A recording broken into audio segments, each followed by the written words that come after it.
안녕하십니까? 안녕하세요. 네, 안녕하십니까? 자, 위너스터디 수령역 대표 강사 퀸 양지원 선생입니다. 자, 지금부터 여러분 EBS 청문회를 시작하도록 하겠습니다. 자, 이 가식적인 포즈 아주 마음 들고요. 자, 먼저 오늘 EBS 청문회를 시작하기 전에 선생님이 강좌 자료실에 공개 자료실이죠. 자료실에다가 올려드린 자료가 하나 있습니다. 그 자료를 다운받으셔서 오늘 청문회에 임해 주셔야 될 것 같습니다. 자, 먼저 그 자료를 보고요. 좀 말씀을 좀 드리도록 할게요. 자, 2013학년도 대학 수학력 시험 수령역 대비학습법에서 선생님이 자료 하나 나눠드렸죠. 네, 그 자료를 갖다 보시면 자, 우리 학생들이 솔직히 말씀드리면 수능이 이렇게 출제가 된다 이런 부분에 대해서 별로 생각하지 않고 사실은 지금까지 공부를 해왔어요. 그쵸? 근데 우리는 수능을 시험을 보는 사람들이니까 수능 출제자들이 어떠한 입장에서 문제를 출제하는지를 알고 접근을 하는 것이 당연한 거예요. 그쵸? 네. 자, 그래서 거기 자료를 보시게 되면 첫 번째 1번 시험의 성격 나와 있고요. 그 다음 2번에 평가 목표가 나와 있어요. 평가 목표에 보시게 되면 수리영역 시험은 대학 교육을 받는데 필요한 수학적 사고력을 고등학교 수학과 교육과정의 내용과 수준에 근거해서 측정하는 것을 목표로 한다. 근데 사실은 여러분 이 말 말고 더 추가되는 내용이 우리 고등학교 교육과정에서 배우는 내용을 직접 출제하는 것이 아닌 간접 출제한다가 사실은 원래 시험의 목표예요. 그러니까 여러분들이 고등학교 교육과정에서 이렇게 공부하는 교과서 문제가 그대로 나온다고 생각하지는 않잖아요. 그렇죠? 자, 그 다음에 거기 안에 보시게 되면 내용 영역이 있습니다. 그 내용 영역은 여러분들이 읽어보시면 될 것 같고요. 쭉 넘기시면 거기 행동 영역이 나와요. 다음 페이지에 보시면 자, 이 내용이 사실은 저번에 선생님이 방송 나갔을 때 상담받고 대학 가자라는 프로그램에 나갔을 때 이 내용에 대해서 상당히 학생들이 반응을 크게 보였었던 부분이에요. 거기 보시게 되면 계산 능력, 그리고 이해 능력, 그리고 추론 능력, 그리고 문제 해결 능력까지. 사실은 우리가 문제 출제를 할 때 가장 먼저 생각하는 기본 방향이거든. 그럼 여러분들이 개념을 딱 공부하고 나서 풀리는 문제들은 대부분 계산 능력이나 이해 능력에 관련된 문제예요. 그러니까 우리가 앞으로 지금 개념을 딱 공부한 이 시점에서 보는 3월 모의평가에서 우리는 이 두 가지 능력에 대한 내가 공부가 얼마나 되었는가를 반드시 체크하실 필요가 있어요. 그러면 추론 능력과 문제 해결 능력은 아직은 그쵸?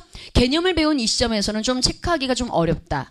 따라서 여기에 해당하는 문제가 틀렸을 시에는 속상해하지 마시고 앞으로 하면 된다라고 좀 긍정적으로 생각하셨으면 좋겠습니다.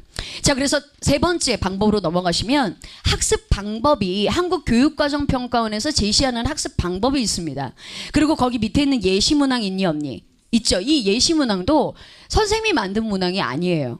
네, 이게 한국교육과정평가원에서 지금까지 역대 수능시험에 나왔었던 문제를 예시를 들어서 그 예시 문항으로 이렇게 앞으로 공부하세요. 문제를 이렇게 출제할 테니까 라고 제시하는 예시 문항입니다. 다음에 한번 여러분 이 예시 문항도 풀어보시는 게 좋으실 것 같죠. 자, 그래서 뒤로 여러분 쭉 넘기시면 문제가 좀 많죠? 예, 쭉 넘기시면 오늘의 사실 가장 중요한 내용은 4번 출제 방안입니다. 거기 출제 방안에 보시게 되면 1번 수령역 가형의 수학원, 그리고 수학2 접분과 통계 기하 벡터의 출제 방향, 출제 범위와 문항수 배점은 이러하다 해가지고 쭉 내용 나와요, 안 나와요? 나오죠. 그 다음에 2번 수령역 나형의 수학원 미적분과 통계 기본의 출제 방향과 출제 범위와 문항수 배점은 이러하다. 나오니 안 나오니? 나오죠. 꼼꼼하게 자기 영역에 맞는 부분을 읽어보시고 또는 오려서 책상에 붙여놓으셔야 될 것 같습니다. 알았죠? 자, 이제 오늘 EBS 청문회의 가장 중요한 주제라고 할 수 있는 바로 수능 EBS의 연계는 과연 어떠한 의미이며 연계 대상은 무엇이고 어떠한 방식으로 이루어집니까? 자, 이 부분에 대해서 워낙에 학생들이 많은 논란이 있고요. 그쵸? 또 이제 새 학기가 시작이 되면 학교에 가게 되면 아마 선생님들마다 들어오셔서 EBS에 대한 이야기를 하실 거고 그리고 또 학교의 교과서 말고 아마 교재로 EBS 수능 특강을 채택해서 풀어가는 학교들이 아마 거의 대다수일 겁니다. 그리고 재학생들 아마 중간고사, 기말고사가 EBS 수능 특강을 문제를 가지고 아마 출제할 것 같고요. 그러니까 이런 부분들이 학생들이 고민이 많다고요. 내가 과연 EBS를 어떻게 공부를 해야 되나? 또 EBS에 있는 문제들을 전 문제를 다 봐야 되나? 부터 시작해서 EBS 되게 많은데 선생님 저는 이과입니다. 이과면 엄청나게 교재들이 많은데 이걸 다 풀어봐야 됩니까? 부터 굉장히 많은 고민들이 있으실 거예요. 자, 그래서 오늘 여러분 이 EBS 청문회에서는 이러한 내용들을 우리가 새 학기 시작하기 전에 싹둑 잘라버리자는 얘기죠. 더 이상 얘랑 고민하지 말자. 네, 선생님이 얘기하는 것이 진실이고 내가 왜 청문회라고 달았겠니? 선생님 오늘 진실만을 얘기할 것이며 너도 빨리 해. 진실만을 얘기할 것이며 한치의 거짓이 없이 여러분들의 질문에 답변할 것을 맹세합니다. 빨리 맹세합니다. 맹세합니다. 네. 내 말 이해되셨죠? 그래서 오늘 EBS 우리 수학 멘토들의 전쟁에 우리 박성준 멘토랑 같이 오늘 여러분들이 질문하셨던 EBS 청문회 질문 베스트 20. 자, 이 20개의 질문에 대한 질문을 받고요. 설명을 드리고 그리고 나머지 또 추가 질문을 한번 받는 시간을 마련해 보겠습니다. 자, 굉장히 학생들이 궁금해하는 점들을 Q&A에다 굉장히 많이 올려요. 그래서 한 번은 우리가 이렇게 맞닥뜨려서 한 번은 해결하고 넘어가야 되겠다. 라는 생각이 들었습니다. 오늘 아주 귀한 시간이니까 잘 봐주셨으면 좋겠고요. 자, 그래서 오늘 먼저 우리 수학 멘토 박성중 멘토를 먼저 소개하도록 하겠습니다. 박수 쳐주세요. 안녕하십니까. 저는 수학 멘토들의 전쟁에서 EBS 멘토를 맡은 박성준입니다. 오늘 여러분들이 그동안 궁금해하셨던 질문들을 속 시원하게 답변을 해드리도록 하겠습니다. 네. 자, 그러면 뭐 두말할 필요 없이 바로 여러분 EBS 청문회 질문 들어가 보도록 하겠습니다. 자, 먼저 이런 20개의 질문을 학생들이 제일 많이 해주셨는데요. 자, 그 20개의 질문에 대해서 한번 학생들의 질문을 한번 받아보도록 하겠습니다. 자, 먼저 첫 번째 질문 한번 해주세요. EBS 연계교재의 모든 문제를 풀어야 되나요? 네. 네, EBS 연계교재가 이과 학생들 같은 경우에는 8권이나 되기 때문에 문제를 다 풀어야 한다는 그 강박관념이 되게 심하실 거라고 생각을 해요. 근데 어쨌든 한국교육과정평가원에서 70%를 연계를 해서 낸다는 문제집이라고 지정을 했으니까 여러분들이 풀어보셔야 되는 건 당연하고요. 단 모든 문제를 풀어봐야 된다는 점에서는 제 생각엔 이과 학생들은 중요한 문제가 분명히 있을 거라고 생각이 듭니다. 그래서 그러한 문제를 중심으로 보셨으면 좋겠고요. 그거는 수능 특강과 수능 완성의 그 교재에 따라서 공부법이 약간 틀리니까 그건 뒤쪽에서 다시 설명드리도록 하겠습니다. 네. 자, 선생님이 조금 더 부연 설명을 하면요. 네. 우선 상위권, 중위권, 하위권이 있을 거예요. 자, 그런데 이제 상위권 학생들은 사실은 EBS 수능 특강에서 내든 안 내든 사실은 별로 영향을 안 받습니다. 그런데 중위권 학생들은 중하위권이라고 우리가 봅시다. 중하위권 학생들은 많은 도움이 됩니다. 네, 그러니까 중위권 학생들은 사실은 EBS가 굉장한 영향력을 줄 것이고요. 하위권 학생들은 EBS 수능 특강과 EBS 수능 완성이 쉬운 문제집은 아니에요.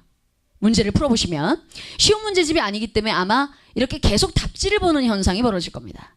그래서 가장 많은 영향을 받게 되는 학생들은 사실은 중위권 학생들이다. 그렇다면 상위권과 하위권 학생들은 그럼 어찌하란 말이냐?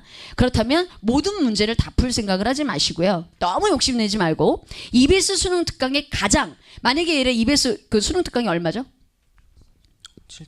7천 얼마? 네. 그럼 7천 얼마다. 그럼 6천 얼마치가 어디에 있느냐를 봐야 돼요. 그건 바로 필수 예제에 있습니다. 알았죠? 필수 예제를 열심히 보셔야 된다. 그래서 이 부분만 놓치지 않으면 내가 꼭 연습 문제까지 풀로 여러분 다 풀지 않더라도 필수 예제와 유제 중심으로만 열심히 풀어보셔도 내가 개념을 적용시키는 대표 유형은 완벽하게 알았다. 선생님은 그렇게 보여집니다. 전 문제를 갖다 욕심을 내려면 누군가가 옆에 있어야겠죠. 그죠? 네. 두 번째 질문으로 한번 가볼까요? 연계교재가 아닌 교재도 풀어봐야 되나요? 네. 연계 교재가 아닌 교재에 대해서 그렇지 않습니다. 이거는 아니다라고 얘기해 드리고 싶네요. 아마 보통 여러분들이 학교 수업을 듣는 학생들도 계시지만 학교 수업 말고도 인강을 따라가는 학생들도 있잖아요. 그러면 그 인강을 들으면서 따라가는 교재들도 다 풀어봐야 되니까 어마어마해요. 솔직히 말씀드리면. 그래서 연계 교재가 아닌 즉 EBS 수능 특강과 EBS 수능 완성을 제외한 나머지 뭐 고득점이나 파이널이나 이런 문제집들은 안 푸셔도 된다. 알았죠? 선생님이 이렇게 딱 못 박아 드릴게요. 정한 겁니다. 네, 세 번째 질문 한번 해볼까요? 현장 강의를 듣지 못하는데 어떻게 학습해야 하나요? 네. 내가 답변할까요? 선생님이 EBS 수능 특강을 하죠, 현장에서.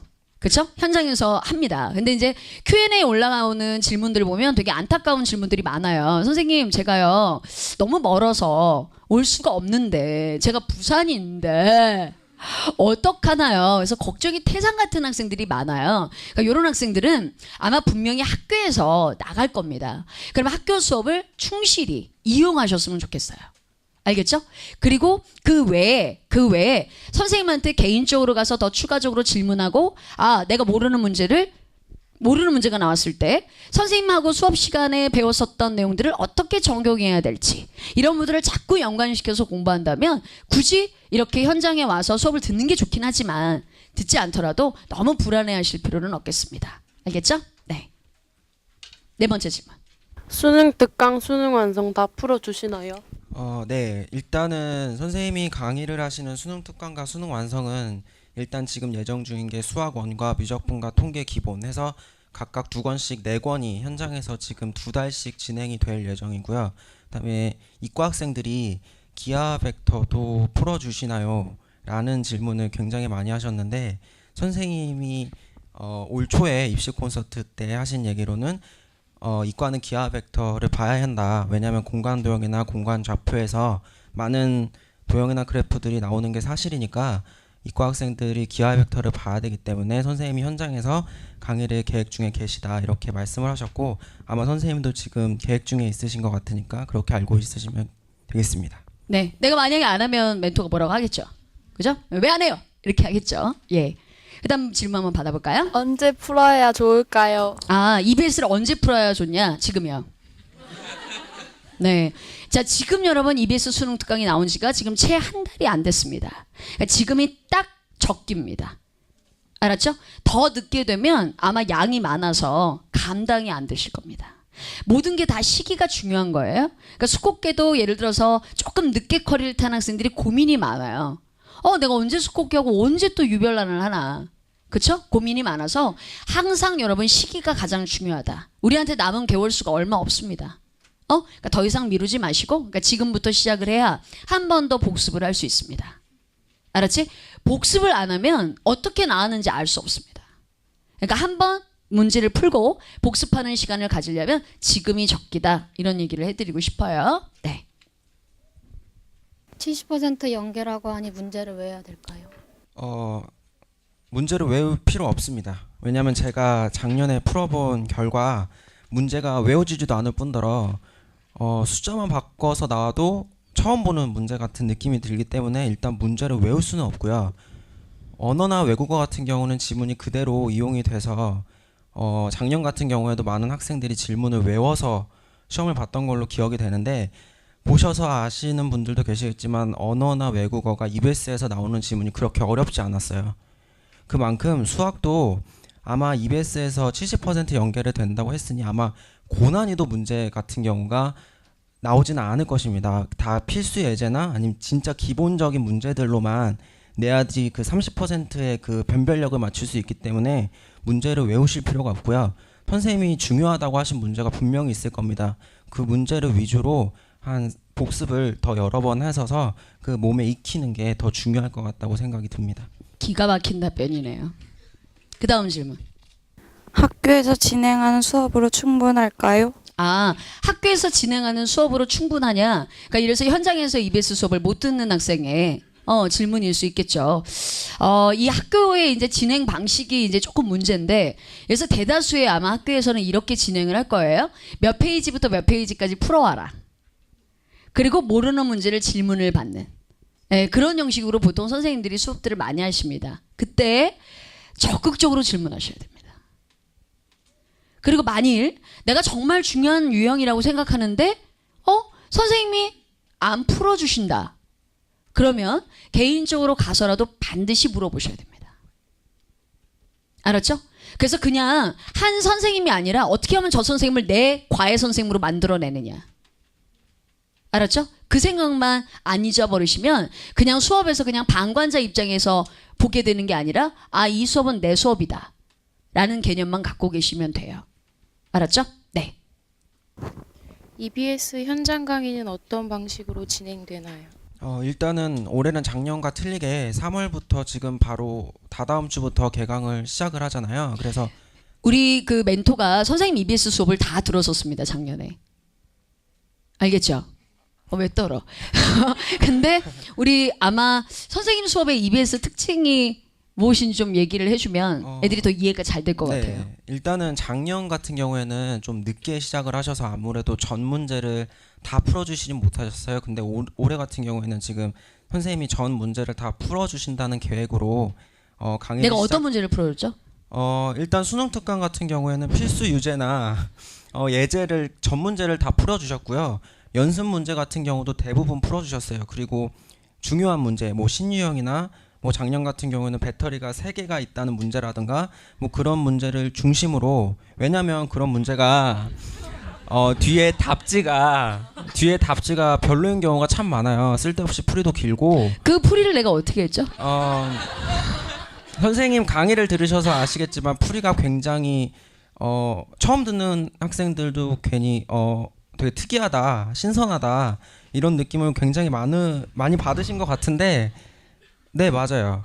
뒤에 답지랑 비교를 해보면 굉장히 신선하게 풀이를 하시고, 그 다음에 어떤 개념이 정말 적용이 됐는지 잘 짚어주시기 때문에 아무래도 그냥 혼자 답지를 보고 푸는 것보다 훨씬 이해하기가 더 쉬울 것 같다는 생각이 듭니다. 내가 그 풀이를 야 뒤에는 우리가 이렇게 풀어져 있을 거야 라고 보면 꼭 그렇게 풀어져 있죠. 네. 그래서 그 풀이를 내가 어떻게 알았죠? 찢어야죠. 찢으시든가 아니면 태워버리시든가 그렇게 하시면 됩니다. 선생님이 이렇게 X표를 쳤죠. 네. 그리고 만약에 문제가 있고 밑에 뭐 풀이 과정에 2가지가 있는 그런 그 문제들도 있어요. 그 2가지가 있으면 내가 어떻게 했죠?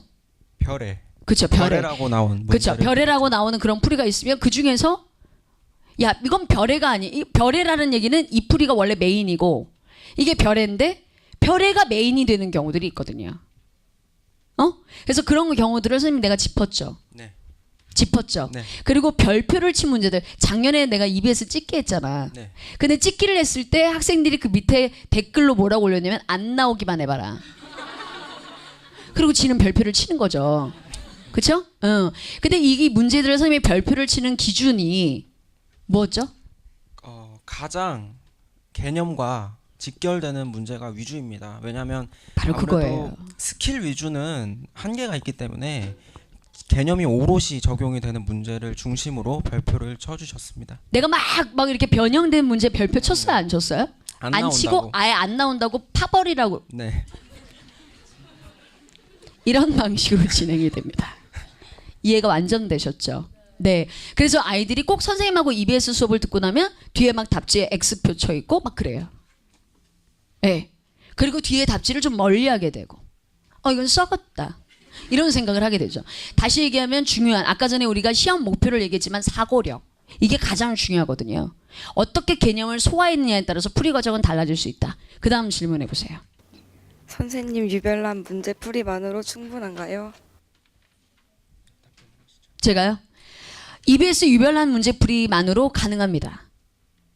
네, 가능하기 때문에 이게 선생님의 메인 컬인 거예요. 그럼 왜 EBS를 선생님 하죠? 그 이유는 딱 하나입니다. 교육과정 평가원에서 낸다라고 하니까 보는 겁니다. 내가 여기에 대해서 내가 하고 싶은 얘기가, 가끔가다 우리가 이런 그 수업들이 있잖아요. 뭐 EBS 문제를 갖다 변형한 수업, 이런 수업들이 있죠. 이런 수업들은 말이 안 되는 얘기입니다. 이미 한국교육과정평가원에서 감수까지 끝난 문제를 갖다가 뭐하러 변형을 한다는 얘기야. 그렇지? 우리는 오리지널을 보고 싶다. 그래서 EBS 수능 특강과 우리 유별난은 전혀 다릅니다. 유별난은 선생님이 이렇게 문제를 풀어가면 우리가 담아줄 수 있다 라는 선생님의 수업 방식이 반영된 문제집이고요. EBS 수능 특강은 선생님이 만든 게 아니에요. 알겠죠? 한국교육과정평가원에서 반영하겠다라고 하는 그 문제를 우리의 개념, 우리의 커리에서 배웠던 걸로 다시 한번 바라보자는 얘기입니다. 알겠죠? 그러니까 조금 다르죠. 그러니까 선생님 유별난문으로 충분히 담아줄 수 있습니다. 그렇죠? 네. 다음 질문. 선생님 교재와 EBS 교재의 학습 비율은 어떻게 배분해야 할까요? 일단 작년에 저의 기준으로 말씀을 드리면 2대 8, 그러니까 EBS가 20%고 선생님 커리가 80%로 맞추어서 공부를 했습니다. 그러니까 EBS 같은 경우에는 따로 문제를 풀어가거나 뭐 시간을 많이 할애해서 복습을 한다거나 그러실 필요가 없어요. 그러니까 선생님이 강의를 3시간 동안 하시면 그 3시간 동안에 선생님 푸신 문제를 보고 그다음에 그 자리에서 이해하고 그다음에 정 모르는 문제가 있으면 뒤에 한 1시간 정도 당일에 1시간 정도만 투자해서 복습을 하시면 그것만으로는 EBS 공부가 충분해요. 그러니까 그 나머지 이외의 시간은 EBS를 뭐 어려운 문제를 푸는데 뭐 30분씩 잡고 있다거나 그러실 필요가 없고요. 선생님 커리에 있는 문제를 한 번 더 복습해 보는 게 더 맞을 것 같다고 생각합니다. 당일이 중요한 거죠. 네. 당일이 중요하죠. 당일이. 당일이. 왜냐하면 그날. 선생님이 풀어주셨기 때문에 풀이가 하루가 지나가면 다 까먹게 돼 있어요. 익숙하지가 않기 때문에. 그러니까 그 당일에 복습을 해주시는 것이 가장 중요하다고 생각이 듭니다. 네. 다음. 이과 부분 언제 수업을 해주시나요? 이과 부분은 우선 지금 수곡계 기하 벡터라는 우리한테 이과 학생들의 아주 큰 과제가 지금 남아 있습니다. 그래서 기하 벡터 수곡계가 끝나고 그리고 나서 선생님이 공지사항으로 그때 가서 스케줄 조정해서 말씀을 드리겠습니다. 우선은 수곡계 기하 벡터를 열심히 보셔야 될 것 같습니다. 3, 4월 동안에. 네. 이과 학생들은 교재가 많은데 어떻게 활용해야 좋을까요? 네, 아까 선생님께서 말씀하신 것처럼 수능 특강과 수능 완성의 그 교재 활용법이 약간 다릅니다. 그러니까 이과 학생 같은 경우에는 더 교재가 배로 많기 때문에 학습을 잘 해주셔야 되는데 수능 특강 같은 경우에는 아까 말씀드린 것처럼 필수 예제랑 유제 중심으로 학습을 해주시면 되고요. 수능 완성 같은 경우에는 올해 아직 교재가 나오지 않았기 때문에 확언을 드릴 수는 없습니다만 작년 교재를 기준으로 보면 신유형이라는 문제가 있었어요. 아마 기억나시는 분들이 계실지 모르겠지만 신유형 문제를 중심으로 학습을 하시면 될 것 같습니다. 이과 학생들 있죠. 이과 학생들은 워낙에 많잖아요. 그죠? 워낙에 많으니까 이 많은 걸 다 보면 기억이 안 나요. 사람이 적은 걸 봐야 기억이 나거든. 그렇지 않니? 강한 인상을 주는 거. 그래서 솔직히 말씀드리면 이과 학생들은 EBS를 안 봤으면 좋겠습니다. 솔직히 말씀드리면. 딱 한 권. EBS 수능 특강 기하 벡터만. 아니면 EBS 수능 완성 기하 벡터만. 딱 한 권만 봤으면 좋겠어요. 선생님 솔직히 마음은. 아무 문제집도 안 사고. 근데 문제는 재수생들은 아마 선생님 말을 듣고 나서 안 사도 되는구나. 그 문제집과 그냥 세이브해서 차라리 선생님 교재 사면 되겠구나 라는 생각을 하시면 돼요. 근데 아마 재학생들은 학교에서 강제로 나갈 거라고. 이게 가장 큰 문제입니다. 이게. 그래서 대다수의 상위권의 이과 학생들 있죠. 그죠? 재수생들을 보면 EBS 잘 안 풉니다. 너무 많으니까요. 그냥 학원 수업 듣고 그냥 종합반 수업 들으면서 따라가지 안 하거든요. 왜? 너무 많으니까요. 오히려 그것까지 하다가 본질을 놓칠 수 있으니까. 근데 문과는 그래도 과목에 대한 부담이 적잖아요. 어쨌든 이과의 딱 반이니까. 그쵸?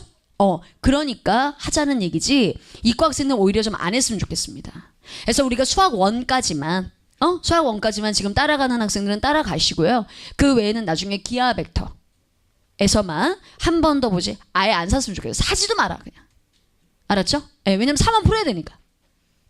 알았지? 산학생들은 비싸게 팔든지 나중에. 자, 그 다음 질문.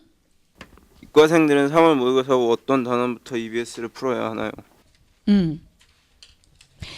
이 3월 모의고사 후가 되게 중요한데요. 선생님이 신학학습법 TCC 찍은 거 보셨죠? 3월 24일 이후부터 우리가 어떻게 가야 되는지. 그쵸? 지금 EBS 수능 특강을 풀고 계신 학생들이 계실 거예요. 3월 모의고사를 대비해서. 너무 급하게 풀지 마세요. 그 문제집은 급하게 푸는 문제집이 아니에요. 우리의 목표는 3월 모의고사가 아니거든. 내 말 무슨 말인지 이해해? 욕심 나가지고 아주 여름이라 빨리 푸는 학생들이 있어. 그러면 얘는 큰일 납니다.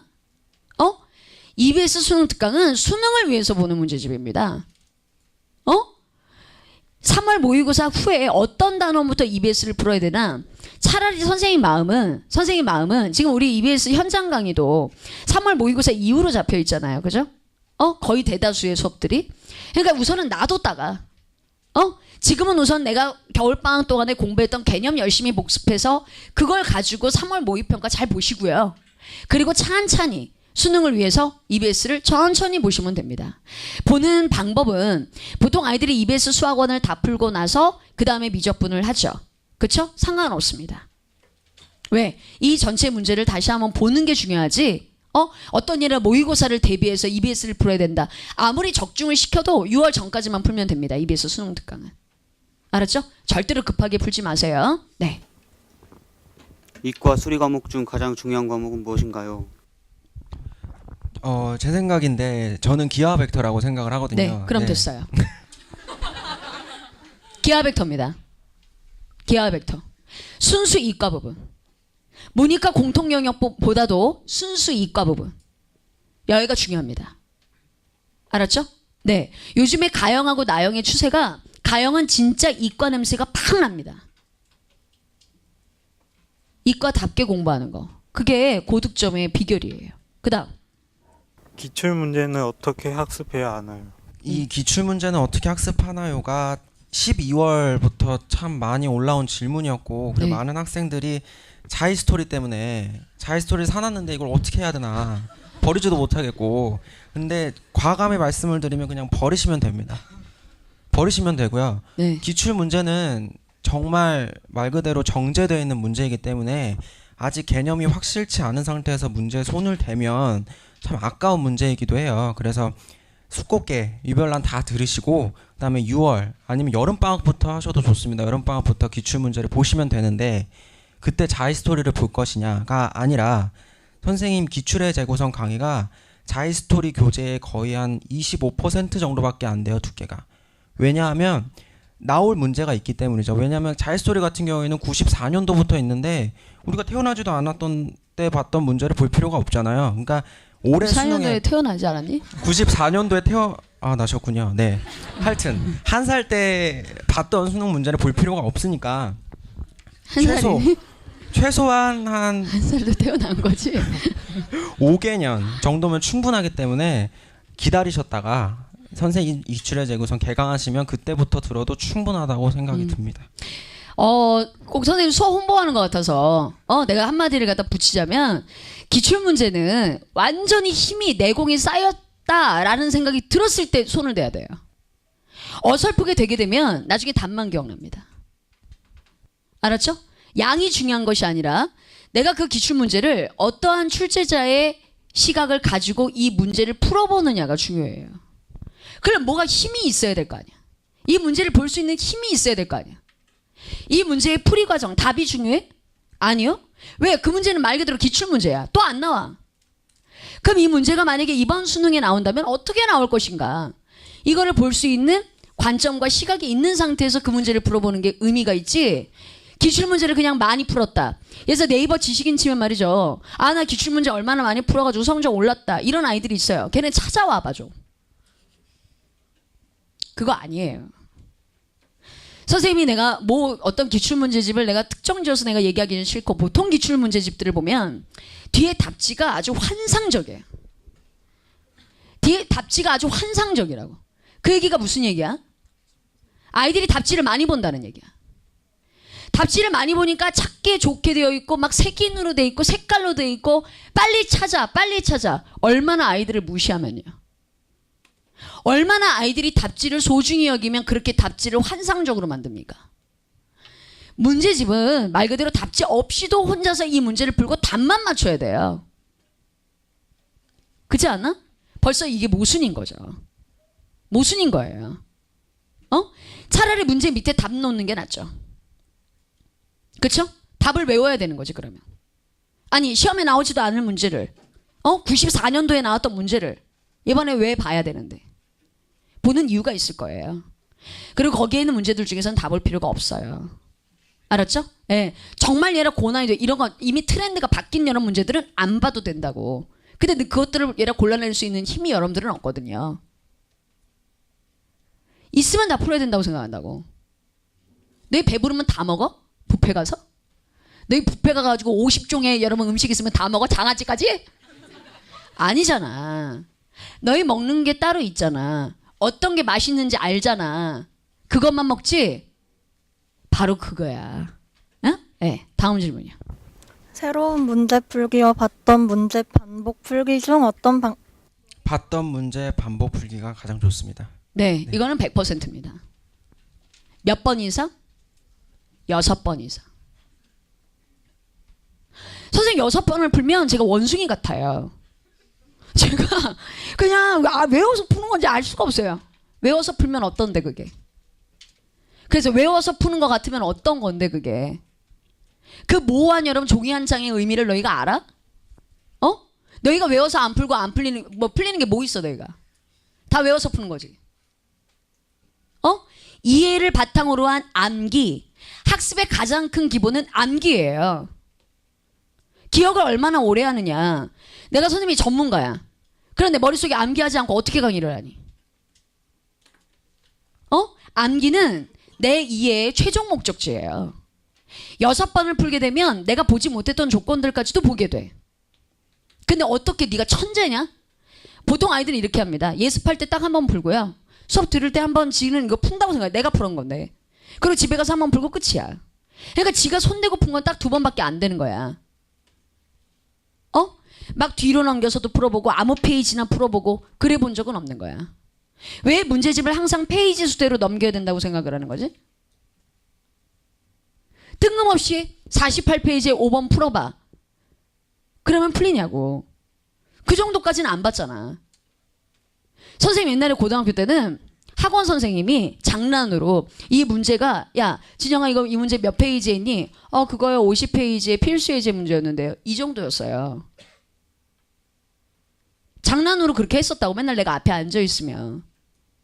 여러분들은 딱 간만 봐 문제. 그리고 이해를 못 하겠대. 그 정도의 의지는 서울대 못 가요. 내가 항상 얘기하잖아. 그 대학을 간다라는 얘기는 그 대학의 모습이 나와야 돼요. 공부할 때부터. 걸어다니는 모습도 달라야 돼요.